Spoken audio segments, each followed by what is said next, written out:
ஏங்க நான் சொல்றதையும் கொஞ்சம் கேளுங்க. பொதுவா ஒரு பொண்ணு வந்து எதனால கல்யாணம் முடிச்சு புகுந்த வீட்டுக்கு போவா? அங்க நம்மளுக்குன்னு புதுசா ஒரு சொந்தம் கிடைக்குது. வீட்டுக்காரர் இருக்கிறாரு. நம்மளுக்கு எதா இருந்தாலும் நம்ம வீட்டுக்காரர் பார்த்துக்குவாரு அப்படின்ற ஒரு நம்பிக்கையில தானே அவ புகுந்த வீட்டுக்கு போறா. ஆனா அங்க கிடைக்கிறது எல்லாமே வந்து அவ நினைச்சதுக்கு நேர்மாறா தாங்க நடக்கும். ஏன்னு வச்சுக்கோங்களேன், புகுந்த வீட்ல வந்து வீட்டு வேலை செய்றதுக்கு ஒரு ஆள் வேணும். அப்புறம் வந்து பார்த்தீங்கன்னா வந்து, அங்க இருக்கிற பையனுக்கு வந்து விளையாடுறக்கு ஒரு பொம்மை கிடைச்ச மாதிரி தாங்க அந்த பொண்ணு. அவங்களோட ஃபீலிங்ஸோட விளையாடுவாங்க.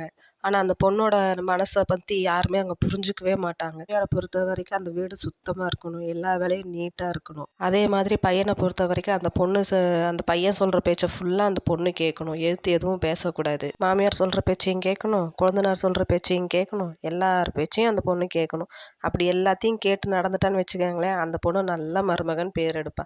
தப்பி தவறி எதிர்த்து ஒரு கேள்வி கேட்டேன்னு வச்சுக்கோங்களேன், அவ்வளவுதான். அவள வச்சு செய்ய ஆரம்பிச்சுருவாங்க. எல்லா பொண்ணுங்களும் கல்யாணம்னு ஒண்ணு மூக்கிற வரைக்கும் மட்டும்தாங்க சந்தோஷமா இருப்பாங்க. கல்யாணம்னு ஒண்ணு மூச்சுட்டாங்கன்னு வச்சுக்கோங்களேன், பொறந்த வீட்டுக்கும் போ முடியாது, புகுந்த வீட்லயும் நிம்மதி இருக்காது. அவங்களுக்காக யாருமே இருக்க மாட்டாங்கங்க. என்னைய கேட்டா பொண்ணுங்க பொதுவா கல்யாணம் பண்ணாம இருக்கிறதே நல்லதுன்னு தாங்க நான் சொல்லுவேன்.